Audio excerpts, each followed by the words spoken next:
So the Pokemon drama train simply is not stopping. It's showing no signs of even slowing down at this point. Because as we all know, there was just a Pokemon focused direct presented by basically the Pokemon Company, not so much Nintendo. And it was, as I discussed recently, not necessarily the Nintendo Direct that people were waiting for in the month of January, but this is what we got, a Pokemon-focused Direct, and I discussed as a non-fan, I was not going to be watching it live, but kind of following all the news and updates from the show and, kind of learning what it is that they showed to people. And beyond that, gauging everyone's reactions and seeing what everyone had to say about it who is a Pokemon fan and people who are part of the community. What did they feel about whatever turned out to be shown in this Direct? And it's been pretty interesting. There has been a lot of positive. There's also a lot of negative. It's kind of just par for the course, really, when it comes to Pokemon over the course of the last 6 months. And it's, it is what it is. Now, of course, as a non-fan, when I look at everything that was shown and kind of following the news, again, I did not watch it live. I didn't go back and watch the replay. I'm just not interested enough to necessarily do that. I do love discussing how the community reacts to Pokemon, though. That's been very interesting for me to do the last 2 years, and it does seem like you guys enjoy hearing me, as a non-fan, discuss this stuff. What I was able to glean from what was shown in the Direct was basically two things. They announced a remake of what seems to be some Game Boy games, some Pokemon Game Boy games from way back in the day called Pokemon Mystery Dungeon. And so there is a remake of that I have to admit looks pretty cool. Like seeing, what the game originally looked like as a Game Boy game. Or maybe it was Game Boy Advance. It was either Game Boy or Game Boy Advance. What it originally looked like, and then seeing the newer version and how they've updated it, I mean, it looks pretty cool. It doesn't look like a Pokemon game I want to play, don't get me wrong. I'm not saying that. It's not a game I want to play, but just looking at the change from old school to new school, I was impressed, and I even think that, it looks like the visual and the graphic and art style are definitely neat. I like what I'm seeing there. So that was something pretty huge that they announced. And the other thing, the big thing that's been controversial, still there's controversy, is some DLC for Pokemon Sword and Shield. And of course, Nintendo is very cleverly calling this Expansion Pass, and I think that's what they called it for Zelda Breath of the Wild 2, if I'm not mistaken. So they're big on using that phrasing. I think that they're trying to avoid, for the most part, the term DLC, downloadable content, for a lot of the stuff that they're adding to their games. It's kind of just seems to be Nintendo's current personal business model. And so there are expansion passes revealed for Pokemon Sword and Shield. Now, as I said, this has people very split and very divided. I actually tried to gauge exactly what people were thinking about this on Twitter. I put a tweet up saying, hey, this is a big thing that was revealed today, this new DLC. I have my own opinions based on my small knowledge of Pokemon. What do you guys think about this? What does the Pokemon community feel? And I gotta tell you, even though it's only a very small sample size, I had 30 responses or whatever.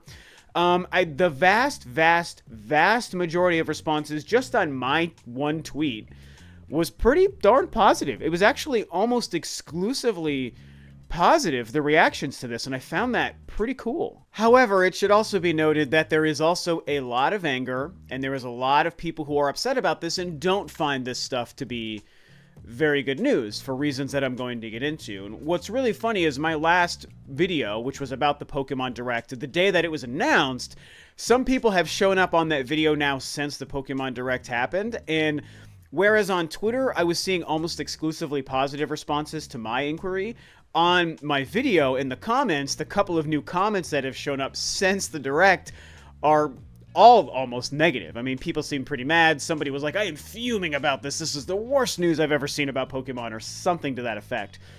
So I was like, okay, well, it seems like we have two different camps. Some people really seem to like this and find this to be a good fix, and some people find this to be horrible news, and it just further confirms that they did everything wrong with Pokemon Sword and Shield. And I've also seen anger reflected in other places on Twitter and other websites and YouTube videos as well. So, my Twitter stuff was very positive, but everywhere else I've seen has been very negative. And I will admit that I was surprised when I saw the stuff that was announced. Just with my experience with the Pokemon community the last year, my assumption was that it was going to be almost entirely negative. I was like, I don't think they could say anything that's going to make people happy at this point at all, which I think is unfortunate. But I was very surprised to see that, you know, on Twitter, people responded to me very positively, and on some articles that I was seeing, there was a lot of positivity. I mean, it was very 50-50, very down the middle. Half the community seems happy, half seems upset. So as far as what I've been able to glean from what the DLC itself actually is, or I'm sorry, the expansion pass actually is there's these 2 expansion passes, and I think that one is supposed to be unique to each game, either Sword or Shield, but the expansion pass gives you access to each one for 1 copy of the game. So if you have just Sword and you buy the expansion pass, it gives you access to both versions of this DLC. Now, this DLC is $30 a piece, so if you have Sword and you want to have access to both of these things, you pay $30. If you have Shield and you want access to both of them, you have to pay another $30, and so it's a little bit confusing. And honestly, the way people were reacting and talking about it, you know, initially for the first, you know, the rest of the day after the Direct, everybody was confused, and everybody kept trying to set the record straight based off of what they thought it meant. But then other people were coming along and saying, actually, no, it means this. And so it's been very weird. But what I think it is, you know, having followed people who know Pokemon better than me talk about it, it seems like, again, one $30 purchase gets you both DLCs for one of the games. And then if you want to get it for the other version, which I don't know why you would do that, but Pokemon does weird things with 2 games at once. That's confusing to me anyway. And if you want to get it for the other version, it's just another $30. So you essentially would spend $60 to own all the DLC, I think, if you wanted it for both copies of the game, if you have both copies of the game. Because there was a period where everyone was saying, oh, you have to spend $240 to own everything Sword and Shield between 2 $60 copies of the game and then 2 $60 DLC purchases, right, to get everything for both copies. But it seems like it's not that. It seems like it's actually, well, it would be $180. like that's any better, right? Because $60 for Sword, $60 for Shield, $30 for one expansion pass, $30 for the other. And then you've got both copies of the game and both copies of the DLC for each individual copy of the game. I think that's what it is. Now, the DLC stuff, of course, doesn't stop there, because part of what's included in this DLC is, I believe, beyond more than just like new areas to go to and new, you know, combat and just parts to the story to experience, is the fact that they're adding a total of 200 new Pokemon into the game through this DLC, which, as we all know, the lack of every Pokemon ever was like the main crux, not the only one, but the main crux, I think, to most people's anger and fury at Pokemon Sword and Shield when those games were coming out. Because, as I had learned over the last several months, previously every Pokemon game had every single Pokemon that had ever been created, plus the new ones made for that game in each release every time. And so that's what Pokemon fans were used to. You get every Pokemon plus some new ones. Sword and Shield comes along and is the first mainline Pokemon game ever to include, I believe, less than half of every Pokemon ever. So they had 400 Pokemon in Sword and Shield, plus, you know, whatever new ones they threw in there, which is like, you know, I guess Sobble and stuff. And then there's like 500 to 600 or so that were not included in the game. People were pissed about this. This was not okay for Pokemon fans. And while I can't relate, because I don't really care or play or enjoy Pokemon, I can understand it to a degree. I think people went too far with their anger for sure. But I can understand it, because it's like, if the game had always set a precedent that this is what you're doing, and then you suddenly decide to not do it for what seems like not very good reasons, like they kind of lied about the reasons, then yeah, I get being frustrated or upset or slightly angry to a degree. Absolutely, like that is what it is. But as I also discussed in previous videos, at some point they were going to have to start cutting Pokemon out anyway, and so it seems like this was the time that they decided to do it, so what are you going to do? However, when we focus this back onto this newly announced DLC and the fact that they're throwing 200 Pokemon back in, like they're getting closer and closer to having every Pokemon in now, again, you see people half are happy with this and half are upset about this. The half that are happy about this are just like, hey, great, these are just Pokemon that I wanted in the game anyway, so at least now you're giving me this Pokemon, and so that's a very good thing. And I have to say, I actually discussed this on my last video before the Direct happened, how maybe they were going to find a way to address the issues with Pokemon Sword and Shield and do something to make everyone happy about it. Maybe they'll address some of the controversy. You never know. They might do it. It doesn't seem like it's really Pokemon's MO to do such a thing, but it's worth considering that maybe they address it in some way, and maybe they have a fix for it, because people didn't like that all the Pokemon weren't in the new Pokemon games, right? So maybe they're going to fix that with like a crazy patch or DLC or something that hopefully would be free.